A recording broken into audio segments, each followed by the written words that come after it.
wabarakatuh. Saya Awaludin Samsudin, SSTPI MSI, dosen tetap Politeknik Ahli Usaha Perikanan. Program studi Teknologi Pengelolaan Sumber Daya Perairan. Pada kali ini saya akan membuat video tentang proses pengajaran dengan mata pelajaran dasar-dasar menyelam. Mata pelajaran ini terdiri dari 2 SKS, 1 SKS teori dan 1 SKS praktek. Untuk capaian pembelajaran mata kuliah ini, Taruna 1 diharapkan Taruna dapat memahami pengertian selam dan manfaatnya. Kemudian yang kedua, Taruna dapat memahami fungsi peralatan selam dasar dan dapat menggunakannya dengan benar. Kemudian yang ketiga adalah Taruna dapat memahami cara pemeliharaan alat selam.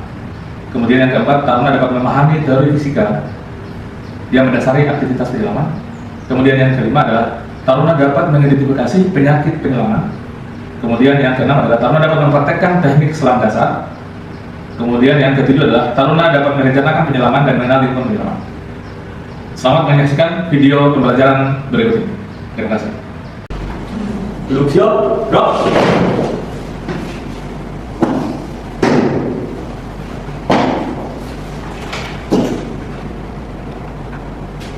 Apor, kuliah siap laksanakan. Laksanakan tebak-tebak dan pimpin doa. Siap.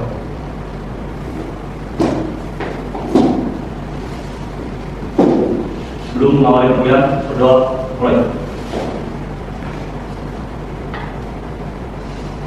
Berdoa mulai. Assalamualaikum warahmatullahi wabarakatuh. Waalaikumsalam warahmatullahi wabarakatuh.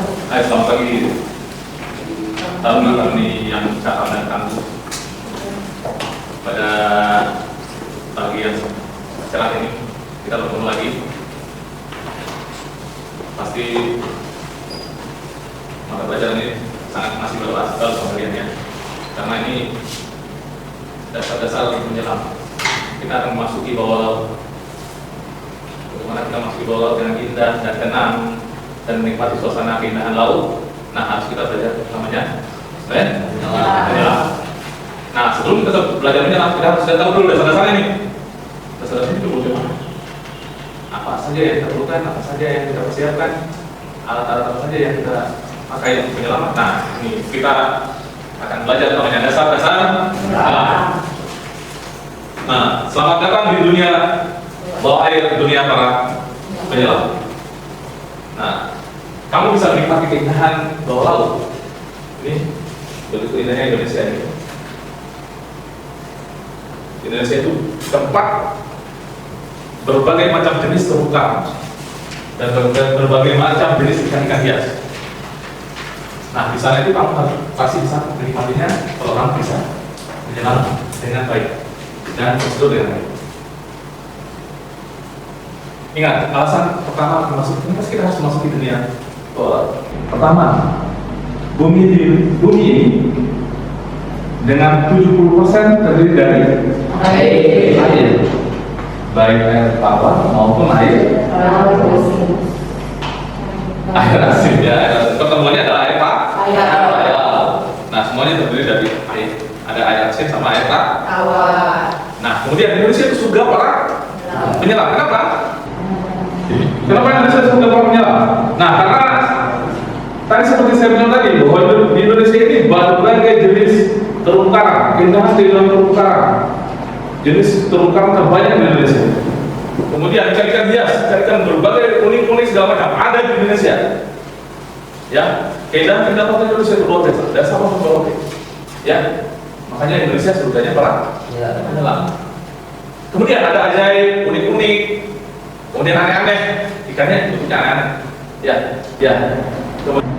Kemudian di bawah atmosfer dan lingkungan dalam air. Ketika kita dibawa masuk dan permukaan air, itu sudah di bawah rantai atmosfer. Sehingga kita harus belajar namanya bertahan di dalam air. Kemudian olahraga dan rekreasi. Olahraga itu sekarang kan sudah banyak kejuaraan-kejuaraan orientasi bawah air, bagaimana cara penyelamatan segala macam sudah dijadikan sebuah olahraga. Kemudian rekreasi. Tadi rekreasi untuk kita menikmati keindahan itu rekreasi ya. Kemudian modal dasar penyelam teknik dan fungsional. Nah, sekarang kan sudah banyak bentuk-bentuk untuk kelas bawah air, untuk nyambung-nyambung pipa di dasar air, atau penyelamatan, nah ini harus sudah tingkatan profesional. Kemudian meningkatkan faktor keselamatan diri dan tanggung jawab. Ketika kita menyelam itu, kita sudah tahu tekniknya, bagaimana kita menyelam dengan baik, segala macam, otomatis kita menyelamatkan diri dan kita menyelamatkan orang lain. Kemudian pertemanan dan pergaulan. Ketika kamu sudah bisa menyelam dengan baik, kamu bisa berkomunikasi, karena dalam air adalah komunikasinya menggunakan isyarat. Tidak ngomong lagi kan, tidak pakai bahasa Inggris atau pakai bahasa Jawa. Dia semuanya pakai kode-kode aja, ya. Ya kan? Berarti kamu mati. Ya, oke, damai. Kemudian menyelam itu ada dua. Satu, skin diving atau apnea. Atau free diving. Free diving itu kita menggunakan cuma masker, snorkel, sama fin. Terus turun ke bawah. Biasanya paling maksimal 5 sampai 10 menit. Ada sudah memecahkan rekor ini itu orang Rusia kalau nggak salah sudah sampai 5 menit ke atas. Ya. Biasanya para free diving pemula itu 3 sampai 5 menit itu latihannya. Ini para free diving pemula. Ada teknik dasarnya. Nanti saya ajarkan pada waktu di praktek, ya. Kemudian scuba diving. Nah, scuba diving dengan menggunakan peralatan scuba. Nah, scuba. Ini peralatan scuba ini yang ini bisa dilihat ya. Kalau free diving itu yang sebelahnya yang cewek itu. Nah, sebelum kita beralih ke gayanya, pertama kita paham dulu menyelam itu mengandung resiko dalam arti. Ini apa sih? Nah, ketika kita turun bawah, akan ada namanya, kalau kita masalah terlalu cepat, akan ada sinus, telinga kanan ada sakit. Sinus itu biasanya bisa, ya. Kalau kamu turun cepat, pasti bisa. Kemudian telinga sakit, nada telinga, biasanya kalau cepat rusak telinga tengah. Kemudian matanya melotot, biasanya mata melotot kenapa? Karena maskernya terlalu kencang. Siapa yang matanya melotot? Kemudian warna kulit tidak normal, biasanya warna kulit tidak normal itu karena wetsuitnya terlalu ketat. Kemudian dada sakit atau gagal paru, ya terlalu buru-buru turun, ya. Kemudian sudah di bawah, di dasar sudah menjelajah, biasanya akan ketemu pertama arus, dampaknya Nah, kalau arus itu berarti harus. Yang masalah pertama itu cara mengayuh. Nanti kita belajar lagi lebih lanjut cara mengayuh yang benar, cara kakinya mendayung kaki dengan fin yang benar. Ketika kamu mendayung dengan benar, itu gampang hanyut keadaan. Yang penting juga hanyut keadaannya. Ya. Kemudian fenomena alam terseret. Biasanya sekarang ada lebih ramai adalah penyelam menantang arus. Biasanya dicari itu di daerah-daerah Lembata, Raja Ampat. Biasanya untuk penyelam ngejar arus.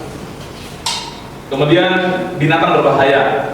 Nah, binatang berbahaya cenderung menggigit, menyengat dan menyerang. Itu biasanya banyak buat ular berbisa, ular laut. Kan tidak tahu ular laut yang itu yang putih hitam itu. Nah, itu sangat berbahaya. Sangat berbahaya sekali.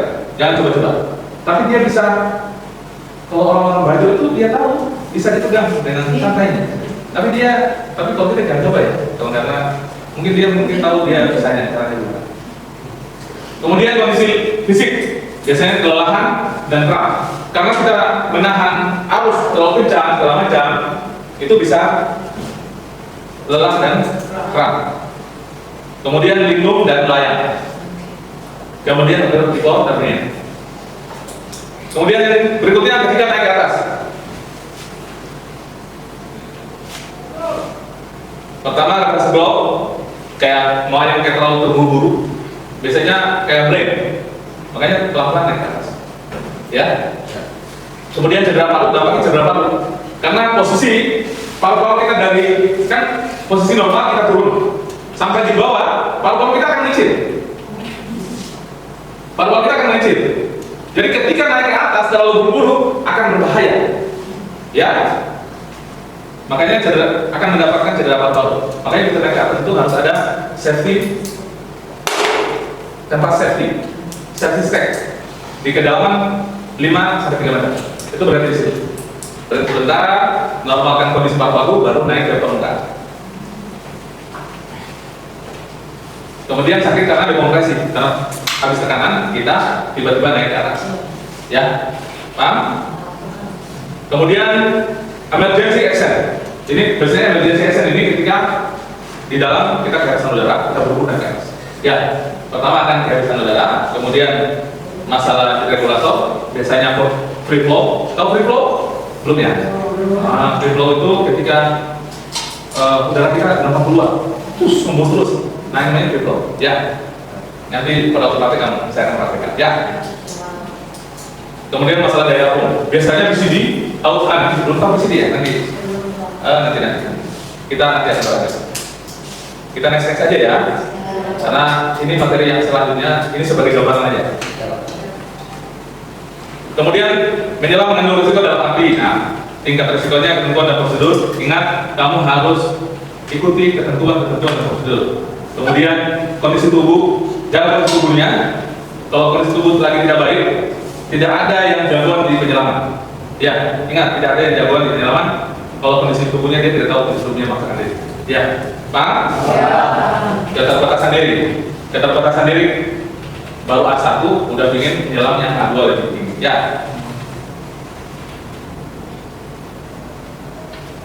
Oke, penanganan kasus dalam penyelaman yang berhubungan dengan ini gambar-gambar aja ya, supaya kamu paham di dasar dulu.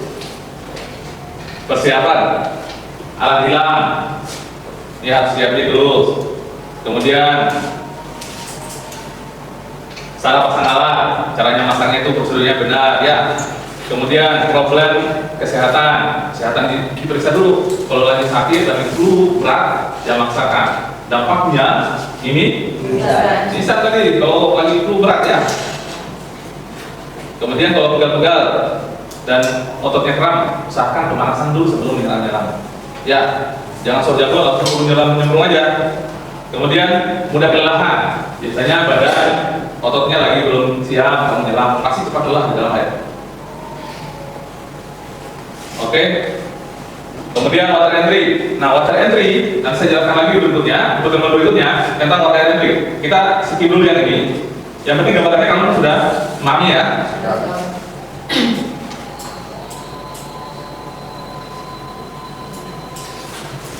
Oke, kita masuk di peralatan dasar. Ini peralatan penyelaman. Di depan ini sudah ada alat-alat selam. Sudah siapkan alat-alat selam dasar. Ini gambarnya.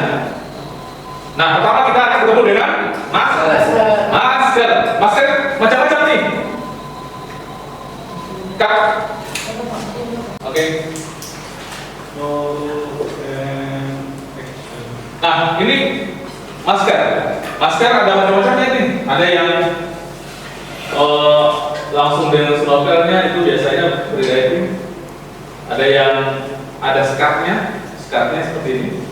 Kemudian ada yang close. Kemudian ada yang lebih beda-beda. Ini untuk yang diving yang biasa. Ini yang untuk free diving. Kenapa? Nah, free diving ini yang di bagian bawah. Itu free diving lebih lentur, lebih kenyal. Kenapa demikian? Untuk mengurangi tekanan ke mata, ke muka. Akan beda bentuknya.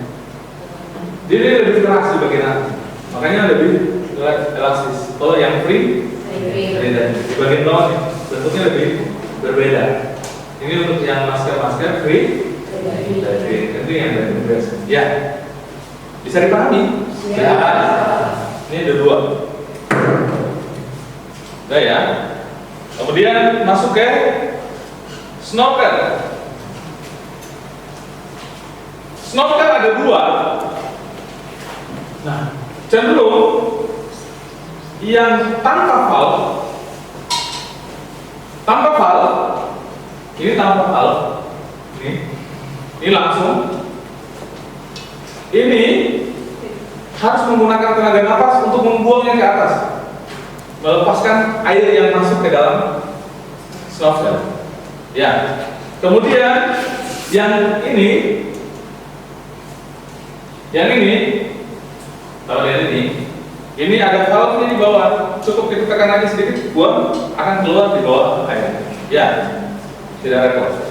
Cenderung ini digunakan oleh para free diving. Ya. Nah,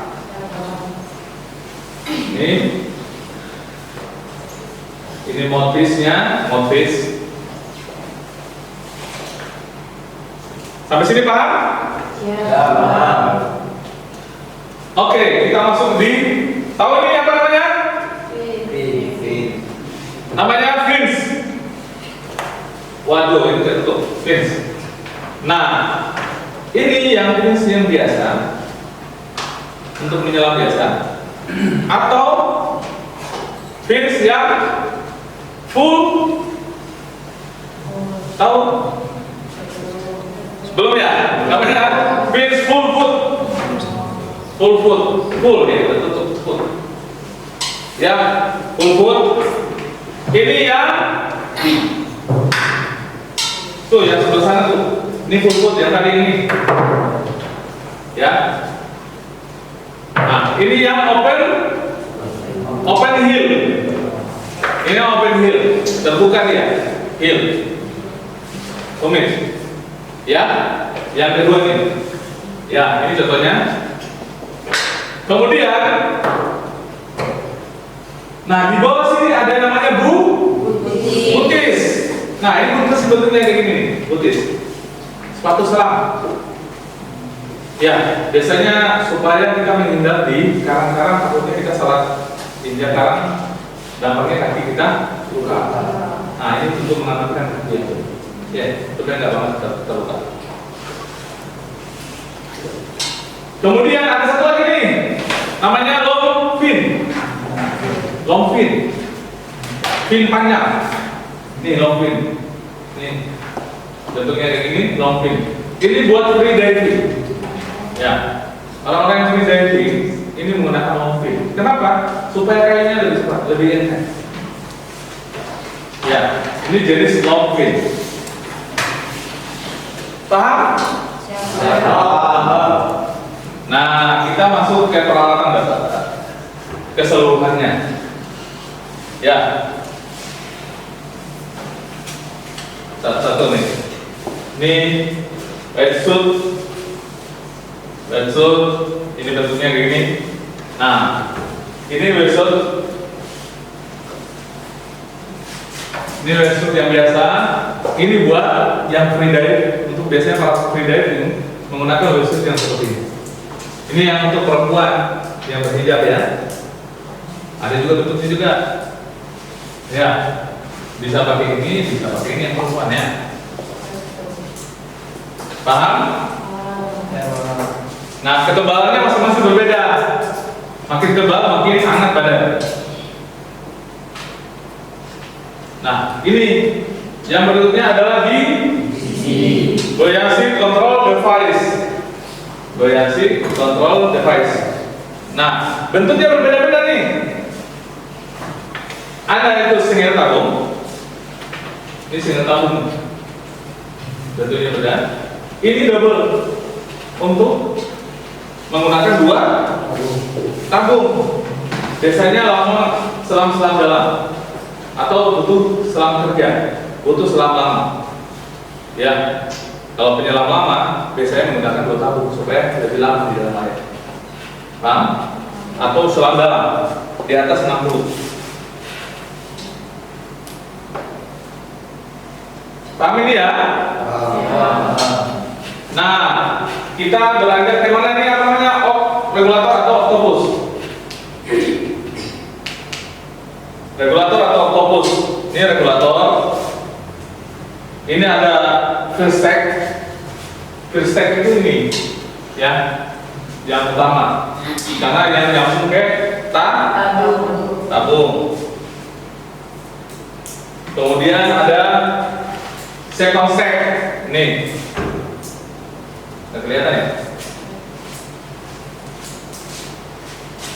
Ini circumsect-nya, ini primary, ya, atau biasa disebut octopus.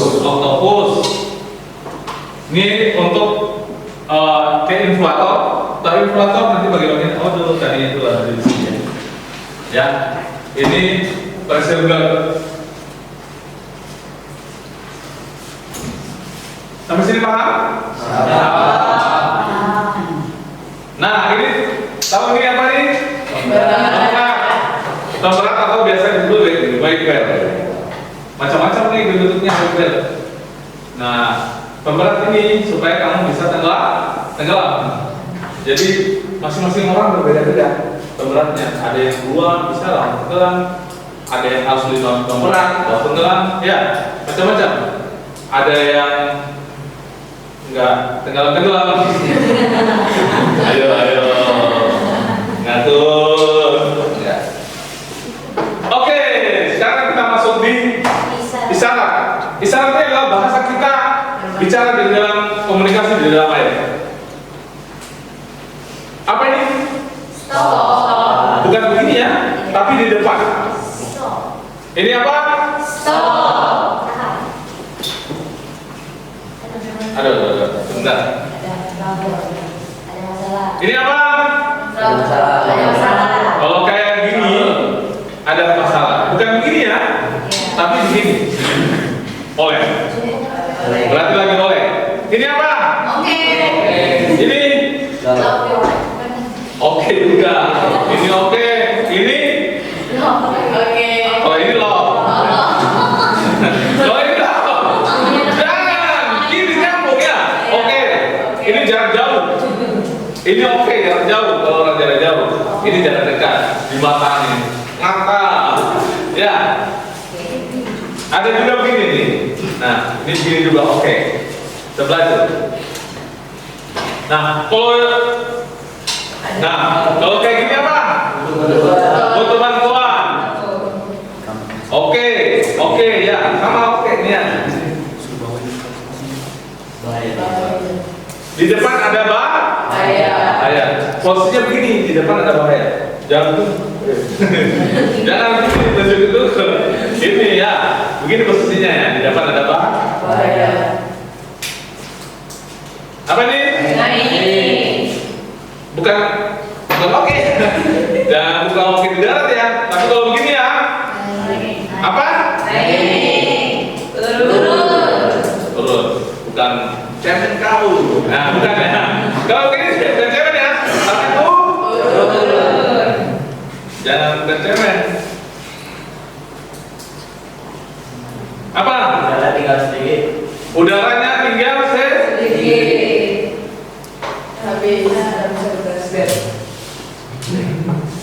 jangan bunuh, ini apa nih? Kehabisan udara, darah. Motifnya, ini apa? Motif. Berarti butuh patungan udara atau body breathing berubah. Ya. Kemudian ini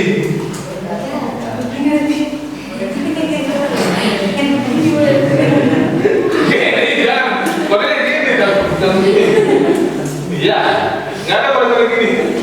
Ya, kemari ya, Bang. Saya.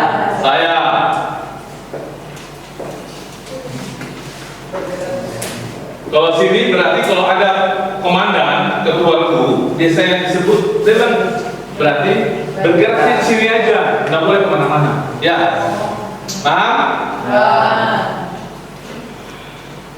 Sama nih, batasi kedalaman. Kita ke sana, ke sana, gini. Ini sama, sana, sini. Ya, kodenya. Kalau kemana-mana, jangan kemana-mana. Ya, paham? Masalah? Kalau ada masalah, sebutkan. Masalah di mana? Jangan di sini ya. Ya. Sorry. Kalau ini Kedinginan. kedinginan. Gimana gini? Kalau itu dikasih di mata, apa kan? Tenang. Sabar, jangan buru-buru ya.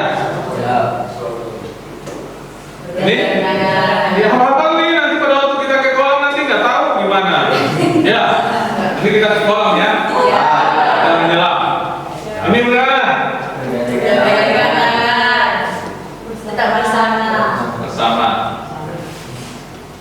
Benar bersama. Ya.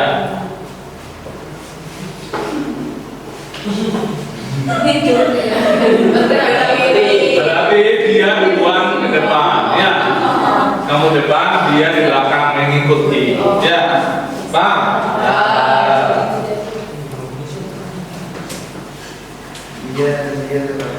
Ini periksa semua. Tunjuk apa yang harus diperiksa, cek. Ya, ditunjuk apa yang harus diperiksa, ya. Jangan lupa menghapuskan nafas. Takutnya nafas yang salah. Ya,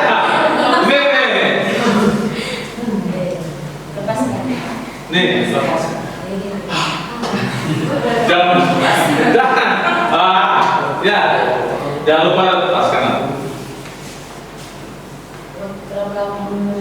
Berapa lama ini sudah berapa waktunya? Ya. Sama menunjuk pada mau kemana, mau menuju di situ atau apa segala macam, ditunjuk apa yang diinginkan. Ya, kelelahan. Saya tidak mengerti, ya, ini ya. Saya tidak mengerti.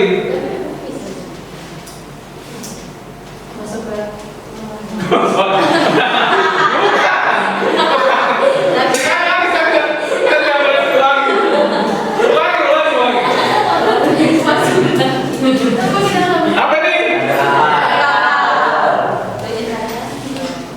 Ada kapal di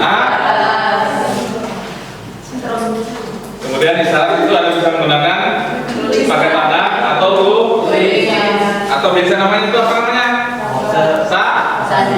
Sabar. Itu bukuin namanya sabar. Ya. Paham? Ya. Atau kalau ini menyelam, biasa menyelam malam menggunakan lampu. Sama. Kalau oke itu pakai sabuk, pakai lentikan atau pakai naik turun, panggil.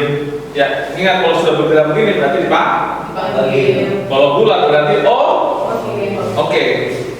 Ya.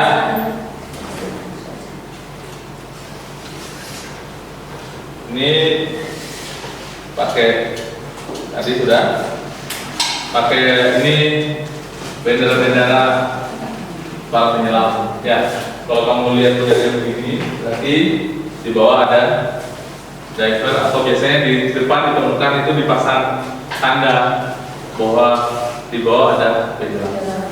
Ya, kamu lihat talian itu modelnya. Ya, ketika kamu menyelam ada tanda itu berarti bahwa ada diver. Terima kasih. Nah, tapi kita balik dulu tadi. Nah, ini di signal ya. Ketika sampai sini ada pertanyaan dulu. Ya, lupa saya pertanyaan tadi kan Pak Lo. Ya. Selamat pagi, Bapak. Saya Aksara Chandrawati dari ITB Harapan 2021. Isi bertanya, bagaimana cara memeriksa kondisi alat selam dasar secara berkala dan kapan waktu yang tepat untuk mengganti alat selam dasar meskipun alatnya terlihat baik? Terima kasih. Oke, terima kasih. Tadi ada dua pertanyaan yang ditanyakan. Yang pertama, mengetahui kondisi dan merawatnya.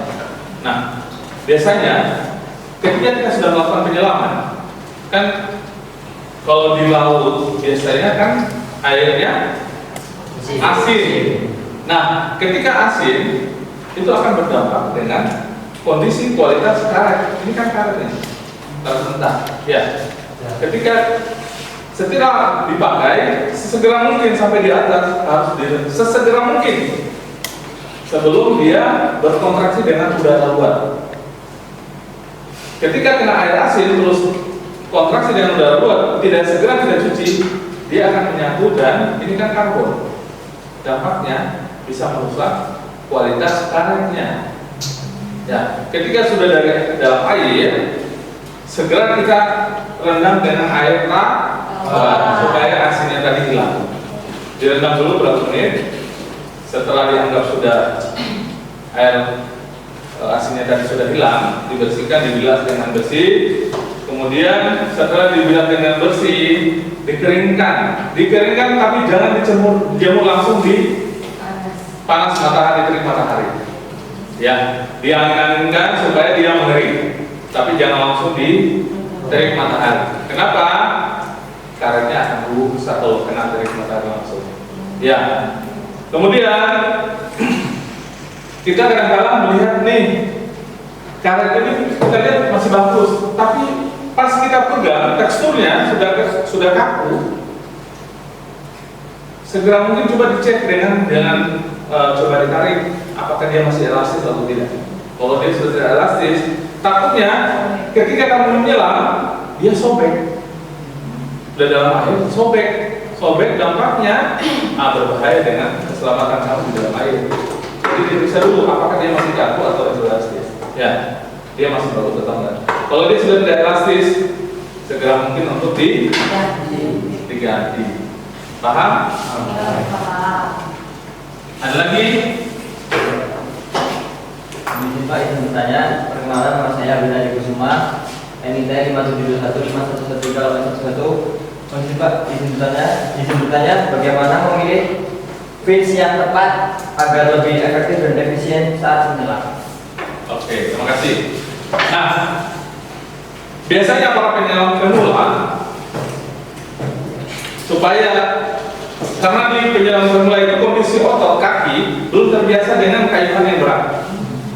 Ya, kalau kayuhan berat, otot kita belum siap, akan kita nggak nyaman dalam menyelam. Kalau kecuali sudah terbiasa, kita sudah bisa menggunakan dengan open heel karena dia berat kayuhannya.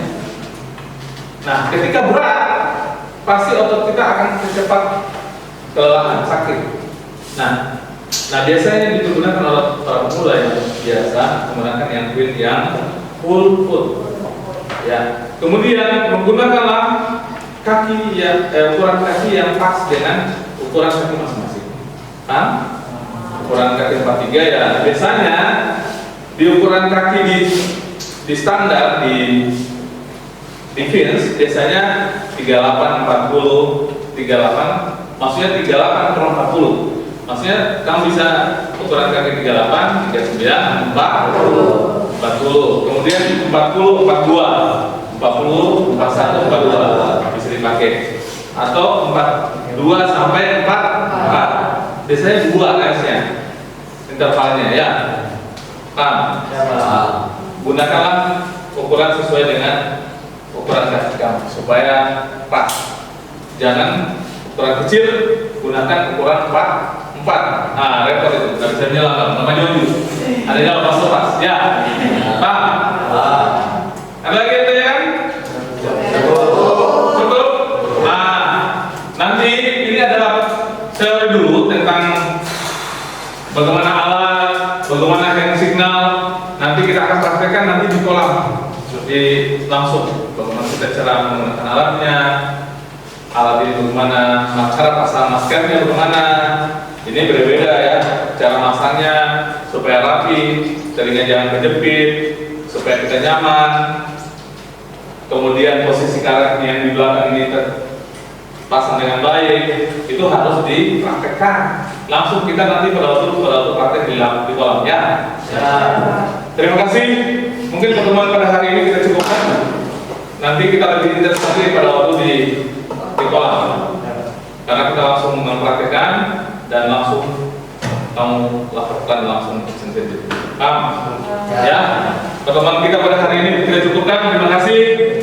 Wabillahi taufiq wal hidayah. Wassalamualaikum warahmatullahi wabarakatuh. Selamat siang.